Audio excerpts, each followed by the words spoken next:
Good afternoon. Welcome to our first webinar of the Wisconsin Citizen Lake Monitoring Network Winter Webinar Series. It's hard to believe that winter is right around the corner, although perhaps some of us are anxious to be done with 2020 and never speak of it ever again. This is Paul Skowinski, the statewide educator for the network. Our webinars are recorded for later viewing, so you'll be able to find a recording of today's webinar on our Extension Lakes YouTube channel. We have a playlist set up that includes all of our past webinars as well, so it's easy for you to see them all in a list and watch the ones that interest you the most. I will send out a link to the recording by tomorrow for this today's webinar to everyone that registered. Please feel free to share this further if you know of others that are not here today, but they would be interested in this information. When I send out the link to the recording of today's webinar, I will also include a link to the playlist that we've set up, and I'll throw that in the chat as well, so you can click on that if you'd like. Please keep yourself muted and keep your webcams turned off during the presentation. I'll turn off any webcams or mute microphones as I see them. Sometimes people join and they automatically are unmuted, just because we want to make sure there's not any distraction during the webinar. Please post all of your questions into the chat box. I'll watch the chat and I'll read questions to Katie as they come in. And at this point, I'll mention next week's or next month's webinar on November 25th at the same time will be all about Wisconsin turtles. So join us for that one next month. And then we'll get on to Katie's presentation today, all about finding and using CLMN data. So I will stop sharing and I'll turn this over to Katie.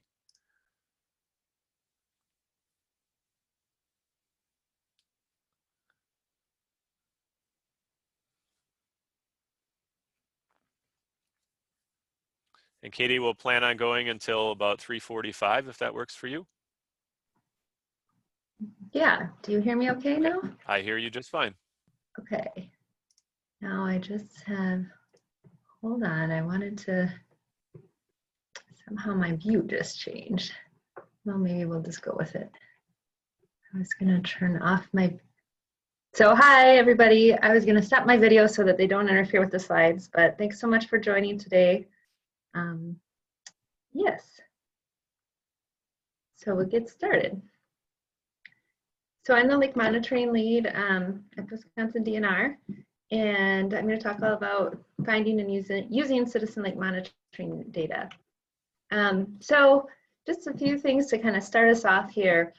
One point of interest is that we have more than 14,000 lakes that are greater than 2.5 acres in size across Wisconsin. So that means that it would be impossible for DNR staff alone to go ahead and monitor all these lakes every year, or even over the course of many years. And that's really where citizen lake monitoring has been so powerful for us for a long time now. CLMN started in 1986 with 126 volunteers. And at that point in time, they just started with monitoring water clarity with a Secchi disc on 111 lakes. Since that time, it's grown a lot, both in terms of the number of participants, number of lakes, and what we sample. So now volunteers monitor phosphorus, chlorophyll, temperature. Some of them do dissolved oxygen, aquatic invasive species, and we added lake levels in the last few years as well. And then also this gives you a statewide view. We have volunteers monitoring Secchi depth on about 930 lakes, chemistry on 525, dissolved oxygen on 300 some lakes. And then with the Secchi depth, people try to measure every 2 weeks or so. And then with the chemistry monitoring, people take a phosphorus sample in the spring and then phosphorus and chlorophyll 3 times throughout the summer. And this is, these are the numbers from 2018, but we pretty much try to hold steady with that. So 2020 would have been pretty similar. I also wanted to give you a perspective on the length of the chemistry record. So I mentioned, you know, the program started back in the 80s. I mean, some volunteers on individual lakes have kept the record going for a really long time. So you can see this is showing you the number of years of data across the x-axis here, and then the number of lakes on the y. And you know, this is a compilation I did back in 2015. you know, we have some lakes with more than 20 years of data. Now it's 5 years later, some of these might be approaching 30 years of data. So that's also really cool and allows us to do a lot more now, which I'll get into later on. Not just what is the quality of the lake now, but how is it changing over time. So today I'm going to first talk about how you can find your data online and just kind of go through some of those things. Maybe for some of you, it'll be a refresher.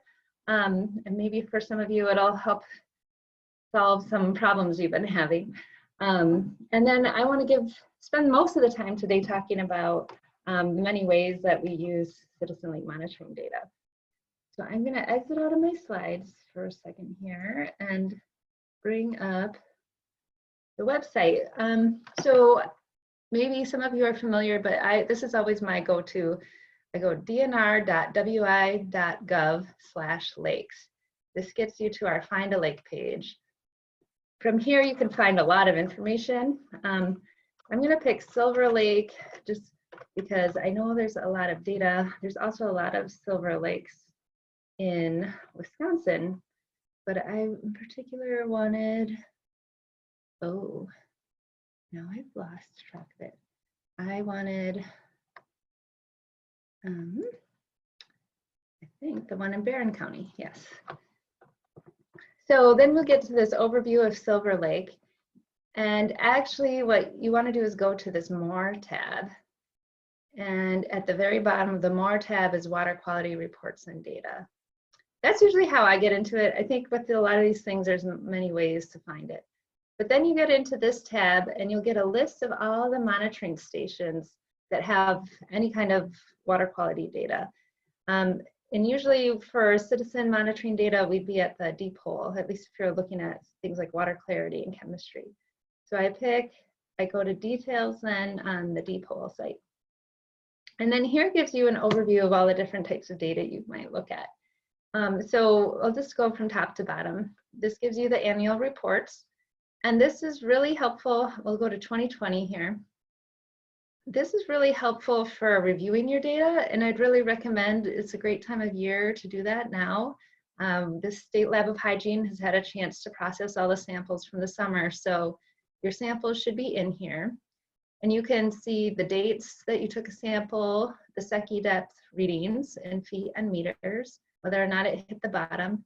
And then if you're doing chemistry, you can see chlorophyll, phosphorus, and then what the trophic status indicators would be based on those results. And so, you know, what I would do is just give it a quick scan and make sure that these numbers seem reasonable. Sometimes there could be a mistake just in typing the data into the computer, or there might have been a mistake at the lab. So if you see something that looks really odd or abnormal, you could contact your citizen lake monitoring coordinator. The next level down, you see the temperature profiles. And again, you'd be looking for something that really stands out as odd. And then finally, you see you know, who the data collector was. So that gives you the overview. It's a nice, quick way to check what you collected that year and look for any errors. Then we have this narrative report. So I'll just again show you an example of that. This, you know, the last one is a lot of numbers that may or may not have a lot of meaning to you. So this one will kind of narratively then describe what some of the results were and what some of the meaning is behind that. Another thing I want to point you to along those lines is over here on the right side. There is this link to the interpretive guide to CLMN water quality reports. And this one is also, it won't change. It's always the same, but Paul put this together and it gives you some background on what these different things are and what it means. So you can look at the data yourself and then try to give context to it. And then we have a couple of graphs. So the Secchi graph, these are really nice because it lets you look across the years of data you've been collecting to look at trends and get a bigger perspective on what's happening on the lake versus, you know, trying to look year by year at the individual numbers. And so this is just showing I picked Silver Lake, like I said, this one's been monitored back since 1987. So this one's kind of interesting to look at over time, where you can see, for the most part, it looks like Secchi depth varies, you know, anywhere from 19 feet back in 92 to something as low as 7 feet in the early 2000s. So, you know, that's another nice tool. And you can see you have a tabular format here below. And then last, we have this other graph, the trophic state index graph. So the trophic state it tells you on a scale of how clear to green the lake is, so how much productivity there is. From an oligotrophic lake, which is more of a clear water lake with less nutrients and less algae, to a eutrophic, which is has a lot more algae and nutrients. And so you can estimate the trophic state by looking at water clarity, phosphorus, and chlorophyll. And so this is showing you the estimate of trophic state using each one of those. Let's see, I think my legend is hiding down here. So yes, the black line is showing you the estimate based on the Secchi depth. The blue that is the estimate based on phosphorus, and the green based on chlorophyll. So again, you can kind of see how it's changing over time. You can see that for the most part, it kind of lives in this mesotrophic zone, that light blue band in the middle. But sometimes it's more oligotrophic and sometimes more eutrophic. And then the last thing, I'm not going to do this now, but you can download the data and you'll get an Excel file that gives you all the details if you wanted to do something with it yourself. So let's see, I think that pretty much covers what I was going to go through. Does anyone have it?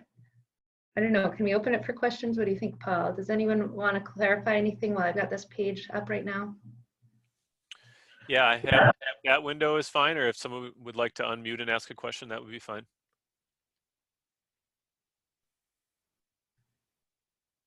Okay, well, I will keep going, forging ahead, and then we can always take questions at the end too. So yeah, before I get into the snapshot of all the ways we use the data, I did want to give you a few more overviews about the monitoring data that came in from this last year. As you know, we're still have COVID, and that has presented some challenges for our program and also for volunteers.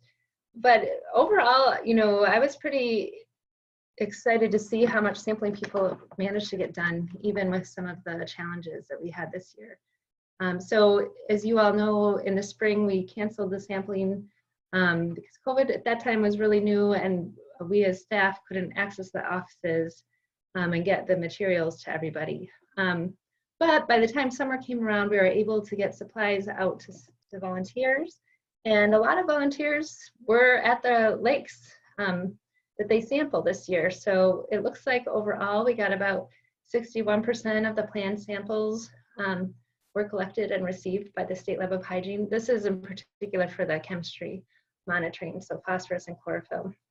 And then this kind of just shows you, yeah, we didn't really get our spring sampling done, but we did get, you know, 7 to almost 900 sites sampled in June, July, August, and then into September a little bit. So wonderful work. Thank you so much. The other thing that I wanted to talk about is the chemistry quality assurance. And so maybe some of you on this call have been randomly selected to help us with this work before, but essentially for all our monitoring that we do, we go ahead and take a what we call a duplicate sample. So when we go out to sample on you know, our July sample date, instead of just taking 1 phosphorus sample, we take 2, and the same for chlorophyll. And this gives us some idea of the error in our estimates and the variability in the system. And you know, we should expect that if you're taking 2 samples at the same time in the same place, they should be pretty similar to one another. And so 28 of the 72 planned duplicate samples for chlorophyll and phosphorus were taken this year. And what I usually do is I plot the regular sample against the duplicate sample, and we see them fall kind of close to a 1-to-1 line. So if you get 20 on your regular, then hopefully you get 20 on your extra sample. And we see, you know, year after year, this is pretty good. So that's great to see. And then the other quality assurance sample we do is a blank.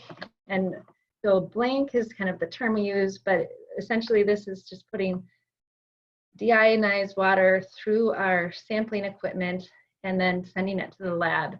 And what we want to see is 0 or like a no detection for the amount of phosphorus in the sample, because it's, you know, it's deionized water, so it shouldn't have any in it.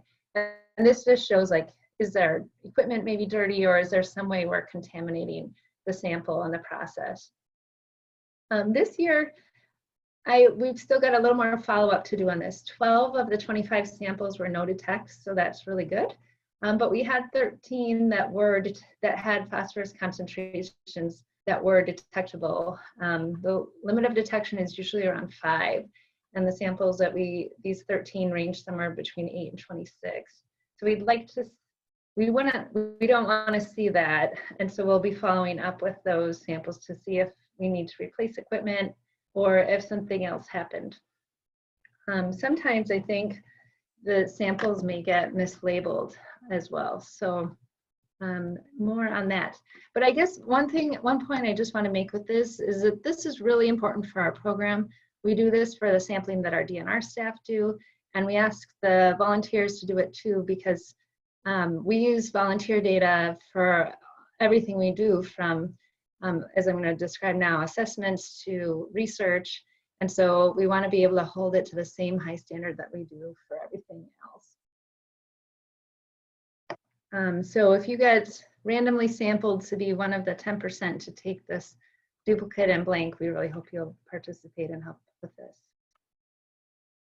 I have a few reminders. I'm sorry, this isn't a very pretty slide, but just a few things to tell you, just to keep up the rigor and get good samples in, and samples the lab can process.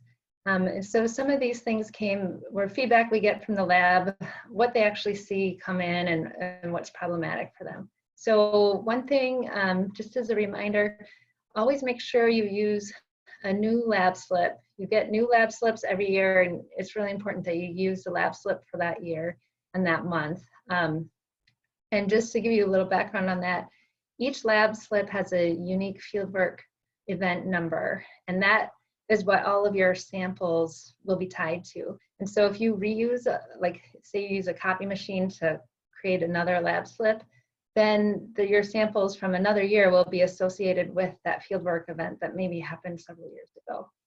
And so that's pretty simple. We'll give you new lab slips every year and use the new ones. The second one is, well, yes, it's helpful. Each lab slip is supposed to be for a different month. It's just helpful from our accounting side if you can use the proper lab slip for the proper month.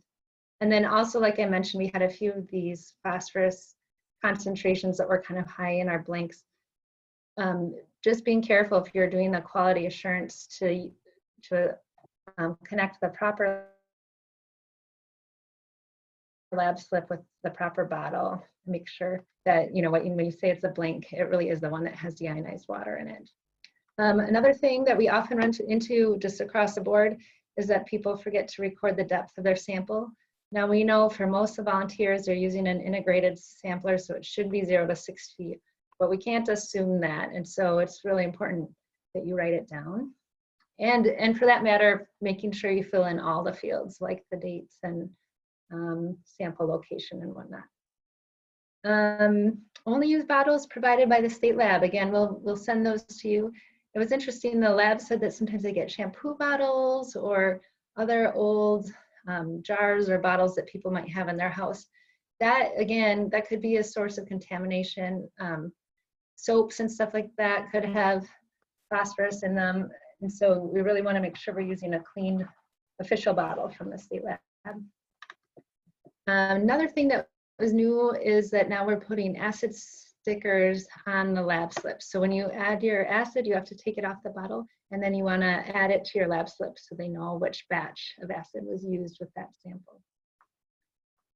Make sure to put your lab slip in a separate bag from the ice. And then what the lab's been finding, sometimes the lab slips get wet if the ice melts and they're inside the cooler with the samples. So what they're finding is that it really works best if you put the lab slip outside the cooler, just on top of the lid, and then inside the shipping box. So a lot of these things, for those of you, they're really specific to the chemistry monitoring, but I just thought since I have an opportunity to talk with you today, I could share some of those insights from the lab. But overall, things work really well, and thanks for your work. Okay, so Katie, now before you move on, we do have one question in the chat. Sure. Chuck was asking, he says sometimes he notices the lab data takes about 2 weeks to be analyzed, and he's wondering if that's longer than usual and why that would happen. I don't know what's usual, but I think that's probably pretty standard. And essentially, just imagine the lab, they process hundreds, no, probably thousands, just for CLMN alone. And then they're getting all kinds of other samples for all different projects. And so really it's more of a workload issue for them, and just they try to get the work done within the holding times, but they're processing a ton of samples on a daily basis. So it just takes a little while to get through the queue. Any others? Like I said, I kind of, for some reason. That's it so far. Okay. All right, so I just wanted to give you a flavor of the different ways that the data you're collecting gets used. And so just some big picture ways, a lot of, I'm in the monitoring section of the Bureau of Water Quality. And so we have obligations to the Environmental Protection Agency to implement the Clean Water Act and basically answer the question, how healthy are Wisconsin lakes? So the monitoring that you all do contributes a lot to that.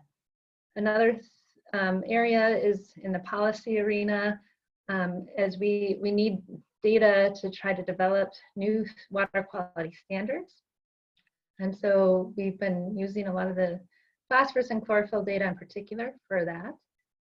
Of course, it often plays into management. So just, maybe there's an issue on a lake and people want to look at putting in an aerator, an alum treatment or something to try to improve the quality on the lake. Well, this is where citizen lake monitoring can be really helpful, where you get data before management action and then continue monitoring to see how successful that's been over time. And then there's always new research questions coming down the way. Some of you may have heard me talk about a few of these before, but there's been some big studies that compile a lot of the data you've collected to look at how lakes are changing over time, how lake levels influence water clarity. That's a study I did with a colleague here. And then a new one that I wanted to touch on today is this one that uses satellite imagery to infer lake levels. So I'm going to talk about each of these in turn, and then I guess we'll take questions. So first, the Clean Water Act. Here we go. So, basically with the Clean Water Act, the goals are to protect high quality waters and restore impaired waters, to make sure that dischargers are in compliance with how much, they're putting into the water, and maintain the many ways in which we use water. So like for drinking water or fishing or swimming. And so what that means in terms of implementation is that we kind of follow this set of tasks. So we need to monitor, we need to collect data from lakes and streams around the state to see what quality they are in. Then we assess them. So we have water quality standards, and we compare the data that we collect to the assessment to determine if the lakes are in a healthy condition or degraded. And then, the healthy ones, we might focus more on protection sort of activities. And then on the degraded ones, that's where you might see some of these management actions come in, and we can work toward restoration. And so, bottom line is most of the monitoring data we have coming in comes from citizen lake monitoring data. So that really helps us see what the quality of water is in Wisconsin. So every 2 years, we submit this water quality report to Congress.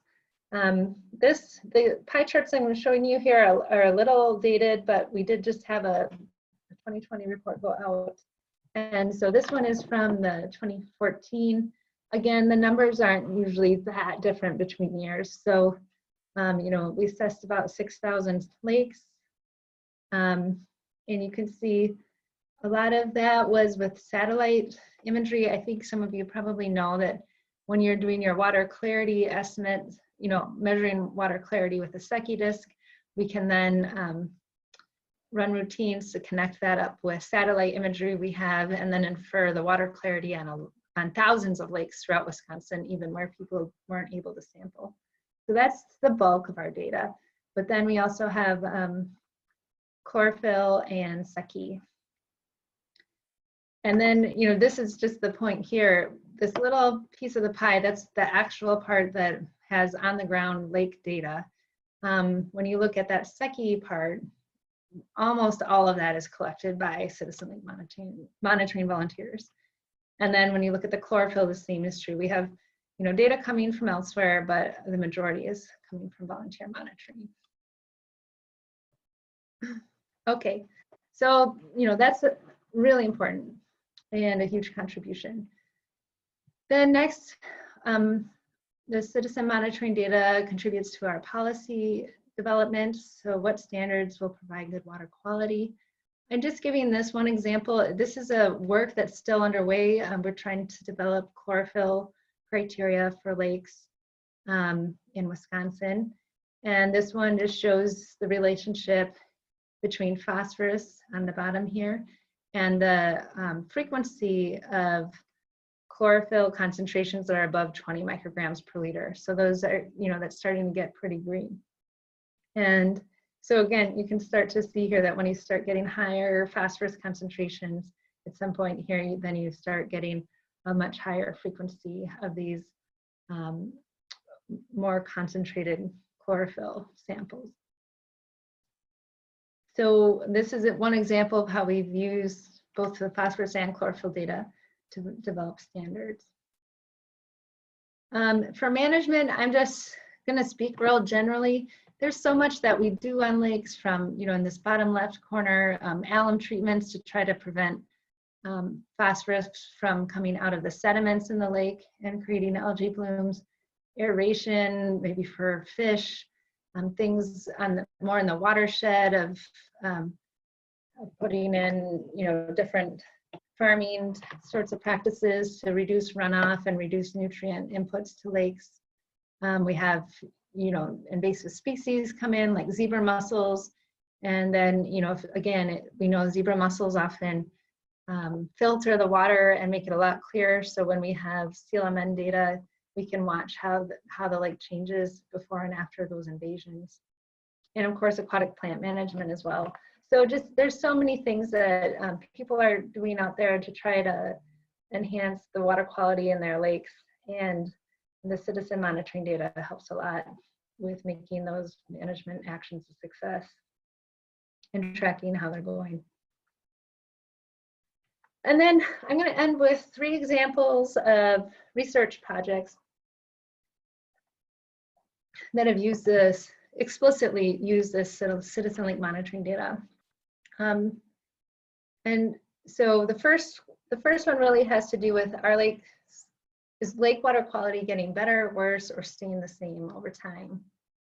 And this, just to give some background, we could think about different reasons why it might be getting worse or it might be getting better.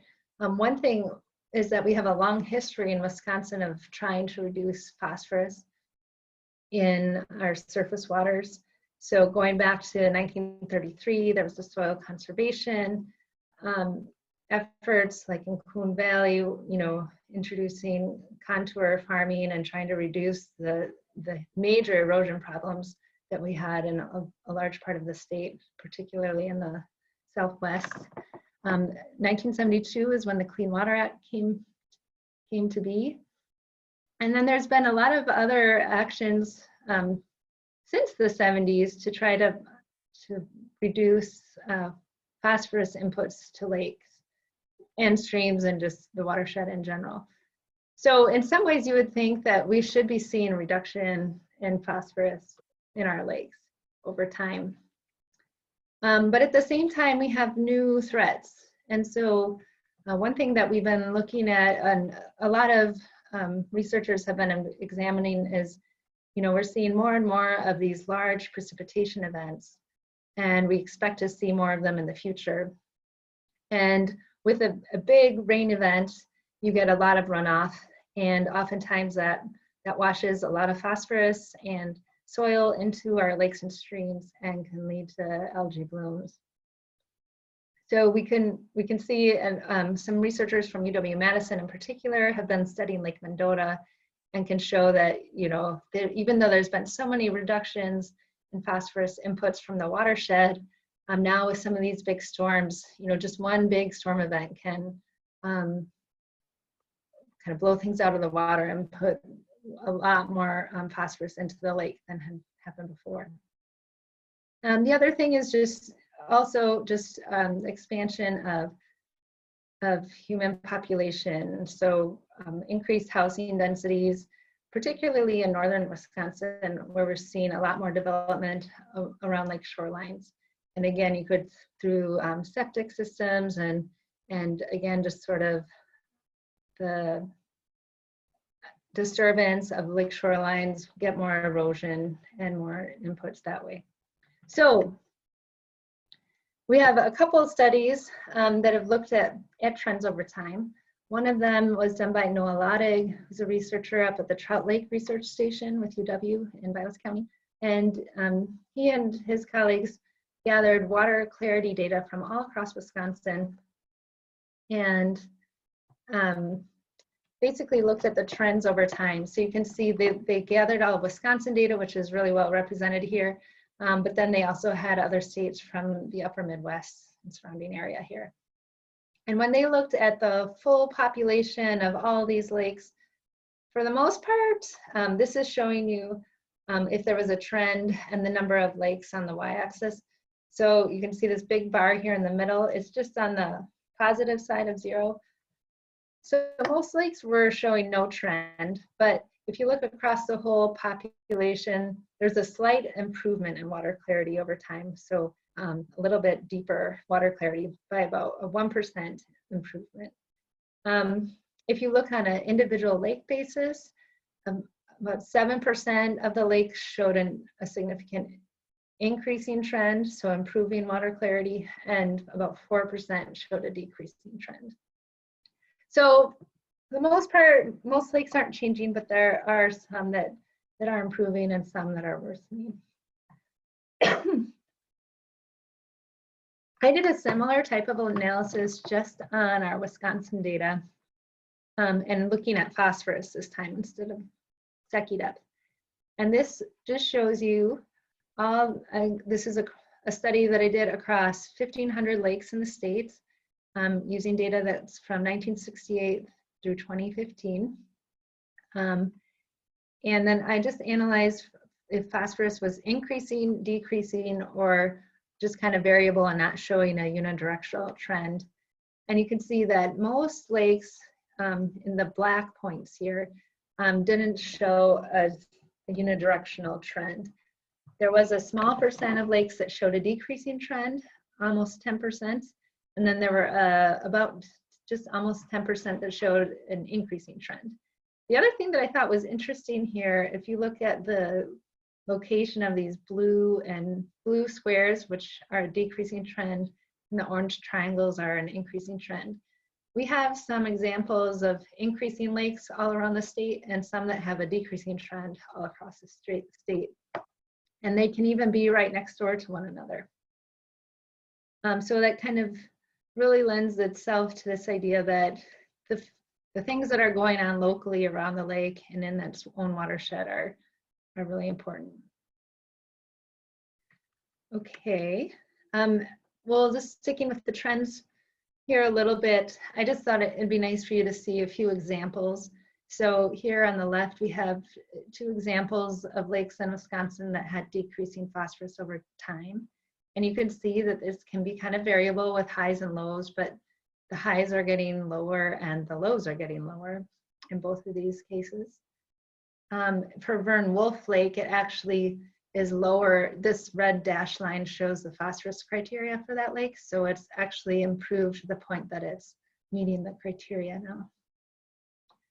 Pelican Lake and Ripley are both kind of variable. You see highs and lows, but they don't show a trend over time. And then Le Coudray and Crystal Lake both are increasing over time, but both are still have pretty low phosphorus and they're still below the phosphorus criteria. All right, so now switching topics. I want to switch to lake levels, which is something we've been working more on in the last few years. As I mentioned, we've started citizen monitoring of lake levels as well as water quality and chemistry.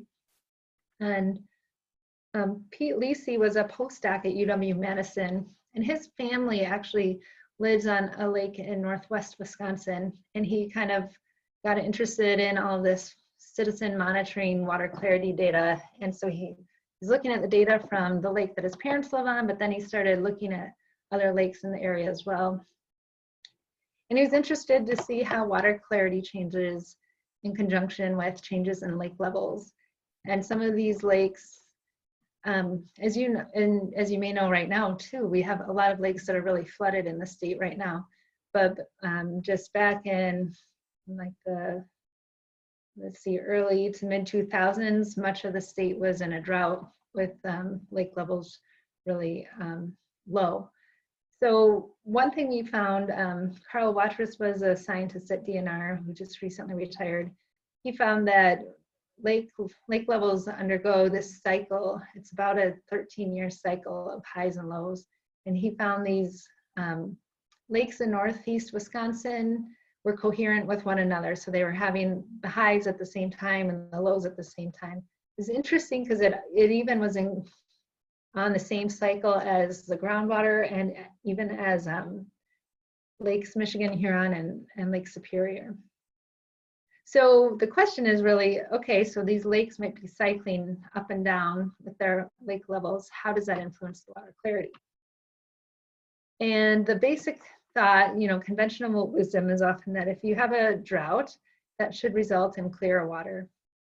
And mostly because, like I was talking about before, with these extreme rain events, if you don't have these big rains, then you shouldn't have as much runoff, and so you wouldn't have as much phosphorus coming into the lake. You wouldn't have as much shoreline erosion, and there's also this bleaching effect of from ultraviolet radiation. Then in the wet years, though, like I was just saying, if it's a wet year, then you'd expect to get this runoff, like you see up here in the right picture, that would result in increased nutrient loads and sediments and shoreline erosion. And so then water clarity would be lower in the wet years. However, as Pete and I were reading about this more, we realized that there are examples from around the world where the opposite can be true. Drought can actually increase the severity of harmful algal blooms. One, because with less water, you have a smaller volume of water and it can warm up more, and algae thrive in warmer water. Another is that if the lake is lower, you might get more mixing, and so you could get more phosphorus recycling into the lake from the sediments. And then also just that you have less water, and so the nutrients could be, and the algae could become more concentrated. In the other case, with higher lake levels, it could result in a clearer lake, and that's just because you get more water, so you can flush the nutrients through The lake can become deeper and increase stratification. And again, with more water, you could have lower temperatures. So we kind of examined both of these concepts and looked at a bunch of long-term water clarity records in lakes in Northwest Wisconsin. And we had quite a big mix of lakes represented here, from the eutrophic lakes in a heavily agricultural watersheds to more forested watersheds in more oligotrophic lakes. So again, less phosphorus, less algae. And so here's where we found both things can be true. So this was pretty interesting.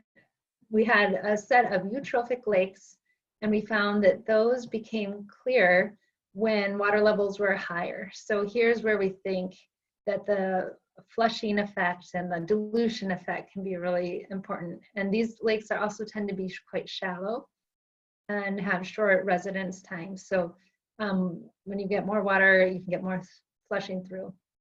And they're usually kind of eutrophic with lower water clarity overall, but better, more clear in the wet years. And then over here we had the oligotrophic lakes, which followed more of the conventional wisdom. So these lakes tend to be clear already. And then in the years with high water, they become more turbid. And again, we think that's because of more of the typical things we think of erosion and phosphorus flushing into the lake.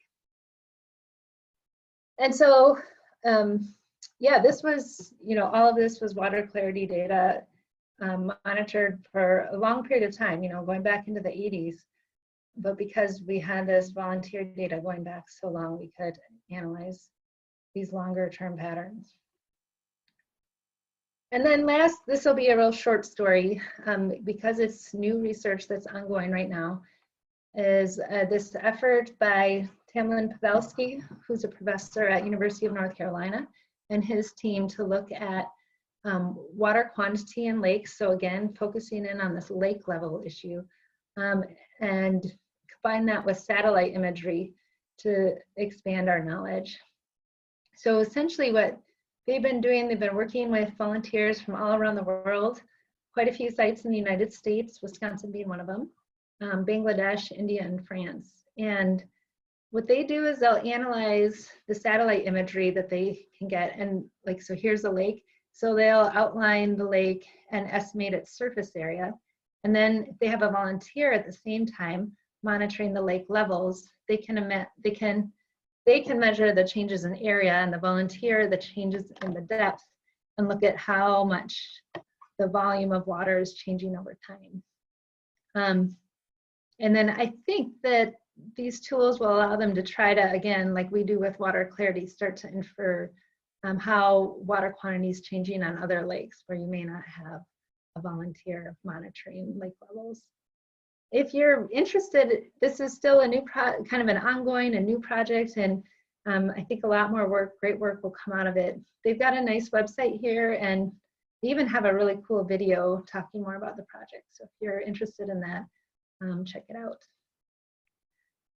So I think I'll be wrapping up here, and just thought I'd end with a few things of, where is volunteer monitoring going next? We still need data on a lot of lakes. Like I've shown you all this data we have, but it's pretty amazing to me, we've got so many lakes in this state. There's still thousands of lakes where we don't have any information on them. So it'd be great to get to more sites and to keep the monitoring going on a lot of the sites we have. Another thing, I don't know that we're making real rapid strides with this, but I think there's always desire and need for more parameters, more information. So it may be that in a few years we're able to introduce more indicators for volunteers to help us collect. Everything from monitoring blue-green algae. There's some new phone apps that you could use to look at the water color, invasive species. Like I said, we started lake level monitoring. So there's just so much power with the help of volunteers, and I think we've got a lot of exciting things we can do in the future. So just to wrap up, we learn a lot from citizen lake data. We learn which lakes are in good versus poor health. It can help us develop standards for lake health and prescribe successful management actions and track how they're doing over time. We've learned a lot from a research perspective. We've learned that lakes vary over time. A lot of the lakes in the state are staying the same, but some are getting better and others are getting worse. You know, I gave you this example of this more detailed study where we're able to see how different types of lakes respond to low and high water years. Some of these eutrophic lakes become more clear in wet years, but the oligotrophic lakes are less clear in the wet years. And then last, this example where we're starting to pair lake level data with satellite imagery to learn more about how lake volume is changing over time. So with that, I'll just thank you for all the work that you do, and just want you to know that this data is really important and it advances our policy, our management, and our science. So thanks a lot. Thank you, Katie. We have a couple of questions coming in, so everyone else, please type any more questions into the chat box, and we'll go through those here at this point. Katie, I'll get started with one, and then we'll go to the ones that are in the chat. Do you want to expand a little bit more on what it means when a lake is assessed? Okay, yeah. So we have a whole bunch of criteria that go into that. As far as the things that people mostly collect data for here, it would be the phosphorus and chlorophyll. So usually we need at least 2 years of data. That would be the minimum. And that would be if 3 samples each year were taken. So we need 3 samples between July 15th and September 15th over the course of 2 years to get enough. And part of that is because an individual chemistry can vary quite a bit over time. So we need to make sure we get a representative sample, and we can account for the variation, and then compare that to the water quality standard. So that's mostly how it goes for the phosphorus and chlorophyll, and then these assessments are done every 2 years. So like with the 2022 one that'll be coming, then that means that we can incorporate the latest data and update how things are doing. Thanks. The next question is, has there been any conclusions from attempts to measure water clarity by satellite? Before you take that question, I'll just remind Ken, there is a recorded webinar from Daniela Gerlin, who runs that program. So you can find that on our playlist on YouTube, but I'll let Katie address that question now too. Yeah, I mean, this is a really active area of science. So I gave you this example with the lake levels, but there's still a lot of work being done on the water clarity side as well. And like, I can think of one other example of a paper that was published that maybe we could send out afterward, that looked at comparing a lot of lakes in Wisconsin in a dry year and a wet year, kind of like what I was showing you. But it was with satellite data, so it was over a much broader swath of lakes, and then just comparing a wet and a dry year. Another thing that's happening with the satellite work is trying to infer more than just water clarity. So Leif Olmanson is a scientist in Minnesota, and he's working on inferring chlorophyll and then another thing called dissolved organic carbon from satellite imagery. And so the dissolved organic carbon, if you've ever been in a lake that looks kind of stained like coffee, those are the tannins in the water. So we can have low water clarity because of these natural tannins, and we can also have low water clarity because of algae. So one is more green and one is more brown. And I think that'll be really powerful. They're getting close and starting to use that, but it'll be really powerful when we can start to do that. Because right now we can say, well, there's low water clarity, but it may or may not be a water quality problem. It may be because of high nutrients and high algae concentrations, but it may not be. And this tool would allow us to decipher that.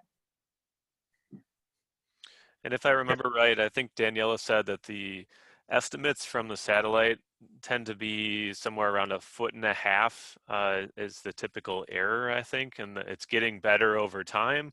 But what they really need is just more and more measurements on the ground to really refine those models and increase the accuracy. Right. Yeah, and I just thought of another kind of pioneering tool is to use satellites to track harmful algal blooms. And so being, especially on the Great Lakes and like Lake Erie, some of the larger lakes where you could see the blooms happening and what part of the lake is affected and what part isn't, and develop early warning signs and tools for communicating with the public. So that's all underway too. I think it's a little further along in the coastal areas because one of the limitations we have on the inland lakes is that they're small, and so it's not that many pixels. But now with some of the new satellites that have been launched, we're gonna get much higher spatial resolution. And so I think we'll be able to do a lot more detail work like that in the inland lakes as well. It's really cool. It's not my area of expertise, but there's a lot of cool stuff happening with the satellite work. Next question is from Bill. He's wondering if he can get involved in water level monitoring with a staff gauge. Yeah, definitely. So I would say you could reach out to me or you could reach out to your volunteer coordinator. The thing is that it takes some financial commitment on the part of the volunteer. We're less able to provide the supplies and the survey capacity, but we can provide the training and the data management and kind of the support if you can get the other pieces. And so I didn't go into that in detail today, but the main thing for us that's a challenge that some other places don't have is that we have winter ice. And so if you leave your staff gauge out in the winter, the ice will probably knock it down or move it. So you have to take it in and out for the winter. And then each time you move it, you need to survey it to a reference point on land so that we can compare the lake levels from year to year. And so that's the piece that you would need to be able to fund on your own, to hire a surveyor to come and install that for you and survey it to a point on land. But we've got all the materials and instructions, and we could help you get there. And Scott is wondering if there's a chance that you could share the slide deck. We are recording this right now, so the webinar itself will be recorded and posted on our YouTube channel by tomorrow. But if he wanted the actual PowerPoint slide, is that something that you can share? Yeah, that's fine.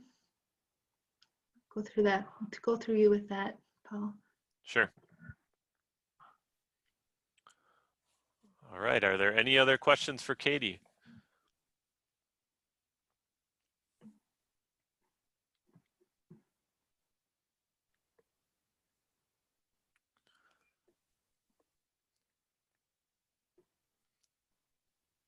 All right, well, thanks again, Katie, for presenting this afternoon. Thanks to all of you that joined us for today's webinar.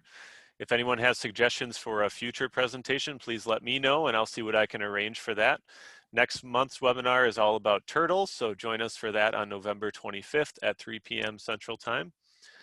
I'll post a link in the chat, or I guess instead of that, since it's the end, I'll send out a link to the registration for that webinar in tomorrow's email when I share the link to the recording. And you can also find the links to register for all of the upcoming webinars in the latest edition of the Monitor, the CLMN newsletter. With that, I hope everyone has a great evening, and we hope to see you back here for next month's webinar.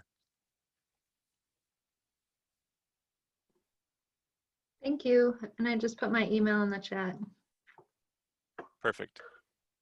Actually, I think you just sent it to me, but I did put it in there earlier. I put it in there at the beginning of the presentation, but I'll send it again. I will do it real quick. Yeah, I always forget to check that. It's Catherine.hein@wisconsin.gov.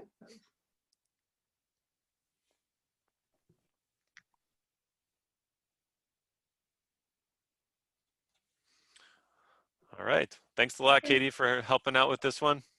Thanks. Have a good day. Yep, you too. Bye.